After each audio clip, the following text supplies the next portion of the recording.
I've got a 2004 Chevy Impala with a 3400 V6. Not that that matters, but the guy I bought it from hit a curb really hard and bent the wheel, and I noticed that the torsion bar or stabilizer bar or whatever you want to call it is broken. So I'm going to inspect everything under there, replace what I need to make it roadworthy. I noticed the tie rod in on the passenger side was about shot. The rubber boot was all torn up, so I'll probably end up replacing the tie rod ends too, but just thought I'd make some videos on working on it. First thing I'm doing is I'm going to jack it up here in the center, and then I've got a car jack ready to go under both sides, and I'll put it on the car jacks and I can get the jack out of there, and in case I need it for something else. And then I'll take the wheels off and start looking at the parts. But there's a part of the frame right down here in the center. It's pretty stable. A lot of cars nowadays, they're kind of flimsy here and there. It's hard to find a place to jack them up. But this one's pretty good. Almost looks like it's aluminum. Maybe it is. So I'm going to jack it up here. I'm going to get the car jacks under it, and then I can take the wheels off. So let's get that done, and I'll just keep filming on my progress, what I do and what I find, in case you happen to have one of these cars. So if you're not used to doing this kind of work, you're going to want to jack the car up higher than what you want it, because when you get your car jacks underneath there and you lower the jack, it's going to come down a little bit. So I gave myself a couple inches underneath there, so when I lower the jack, the wheel should still be off the ground. Now this is front wheel drive, so that's what's keeping it from rolling, is the tension on the transmission. So make sure you block the back end. I've got a couple of these plastic blocks. There.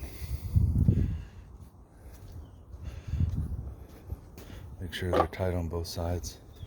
And now you don't have to worry about it rolling backwards on you on your jack and hurting yourself or somebody else. Or I had one fall off the jack one time because I wasn't using jack stands, and it ruined the jack and could have killed me.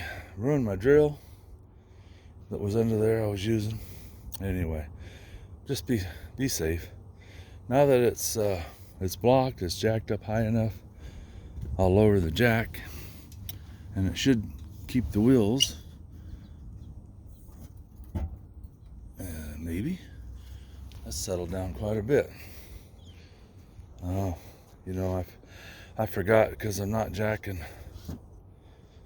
As you jack it up, the suspension comes down. So I'm gonna have to jack it up more, get it higher off the ground, because right now the wheels are touching the ground, which is fine for breaking the lug nuts loose, but not so much for taking the tires off. So I'll jack it up higher, raise it up some more, see if we can get those wheels off the ground.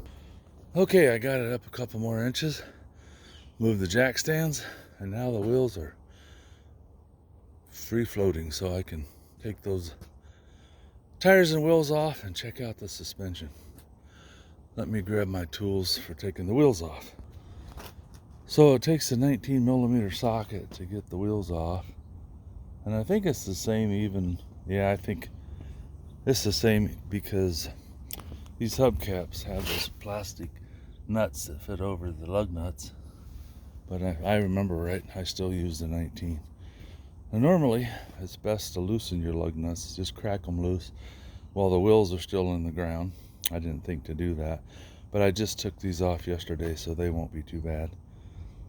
If it's on the ground, it gives you some friction, so you can use your breaker bar or whatever you have, take the lug nuts off. But I'm going to break these loose, and then I'll pull the wheels off. I also have a Hitachi impact wrench. It's not a huge powerful one, but it does make things a little faster. Now a lot of times, if you're having trouble breaking a lug nut free, you can get it in a position something like that. Put your foot on the breaker bar, and you can really get some torque and break them free. I've done that before. I've even gone so far on the other side, taken off on the driver's side, taken off a brake caliper. I could not get the bolt loose. That, because of the direction the threads go, I got it in a position about like this, and I was on the brake caliper, and I put the breaker bar on the ground, and then I lowered the jack, and it popped those bolts right loose. Because I tried everything to get them loose and I couldn't, so that worked. Anyway, let me get these broke loose. Another thing you can do, since I didn't take these off and the car was on the ground, you can stick a piece of wood like a 2x4 under there. That way it'll keep your wheel from turning. Let me do that real quick. There, that'll give me a little resistance. It's just enough space. It slides under there part way, but not all the way. And I should be able, let's see, get my breaker bar on here, and well, it's still going to want to turn. I'll have to figure out a way to stop this from turning while I break these loose. Anyway, I'll be back. Well, I got lucky. Since I just took these off yesterday, the impact wrench is taking them off, so I'm not going to have to worry about it because I got them up high enough. A 2x4 slides underneath it. So let me get these off here. Let's see what we have. Okay, I got the wheel off. Now, like I said, I looked at the brakes yesterday. You probably can't see it, but they're brand new. They're pretty close to it. With this tie rod end here, you can see the bushing, rubber bushing seal's all gone. Maybe it's still nice and solid. It seems like it is.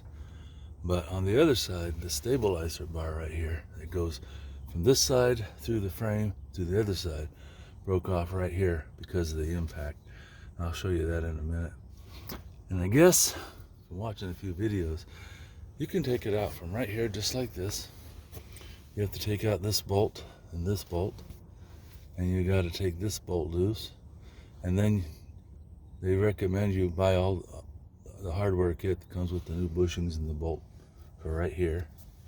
And then you slide in the stabilizer bar from one side or the other. And I can't remember if he raised this up out of the way or what he did, but I'm going to find out when I do it. But now I'm going to go take the other side off, and then I just want to inspect for damage because I don't want to order parts and then find out I missed something like a bad tie rod end. Now you could get those locally. I checked with O'Reilly's for the stabilizer bar, and it's going to be 2 or 3 days. I can get a used one for $50 from the junkyard, and maybe I'll do that if it's in good condition. It saves me $50, but if you get the new ones, they come with the new bracket here, new bushings. So I've got to decide what I'm going to do there, but I just want to make sure anything that's bent or broken or worn out is going to get replaced, so it's a safe ride when I sell it. Let me go get the other side off and let's look at that. Okay, I'm on the driver's side. There's the stabilizer bar, the big 1-inch tube. And they make them hollow, I suppose, to save weight. But I guess it's pretty common for them to break right there. And this one's broke. Now, whether it was broke before, I don't know, but I'm going to take a guess that when he hit the curb, he jarred it so much that it snapped it. Hopefully it didn't snap anything else. Now this tie rod end has still got the rubber bushing around it to keep the oil in there, or grease. And let's see, can you see the brakes any better on this side? Not really, but they're really thick. They're pretty new. I'm going to go ahead, and while I have it up on jacks, let's see. I'm not liking the looks of that, but maybe that's normal. I'll go compare that to the other side. As hard as he hit it, he could have hit that, what is that called, a control arm? Like I said, I'm not a mechanic. I just decided, I got tired of paying guys $100 an hour to guess what was wrong with my car, so I started watching YouTube videos and working on stuff myself. But there's a chance that needs to be replaced too. So I'll go ahead and get these bushings and the bolt there I might get by with those. Basically, they're just isolating it from the vehicle, and they look like they're in pretty good shape. We'll see what I can do. Either I'll get a used one for 50 bucks, or for about $100 you get a new one, and then I'll have to get these brackets on the end too. One way or another, I'll get it so that it's roadworthy. It's a 2004, so what is that, 18 years old? So it probably doesn't have a ton of life left in it, but might be good for somebody that needs a vehicle that's cheap. Well, this one's kind of bent like the other one, so maybe that's just the way they are. I'm sure it's got some movement in it, so when the tire goes up and down, that has some swivel to it. And the transaxle boots look good, they're not cracked. Shocks seem to work.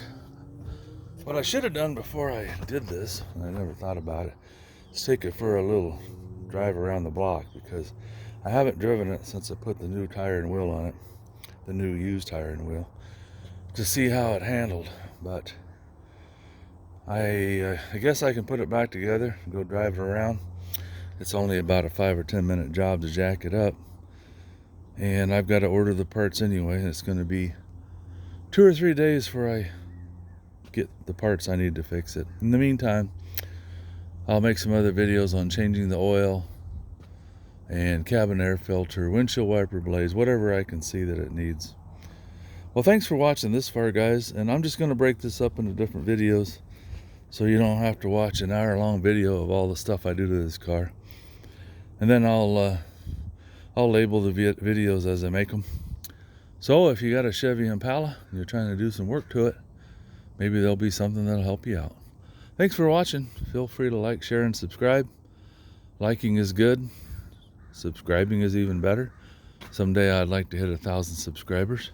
We'll see how long it takes to do that. I'm about halfway there now. Thanks again for watching, and keep looking for new videos.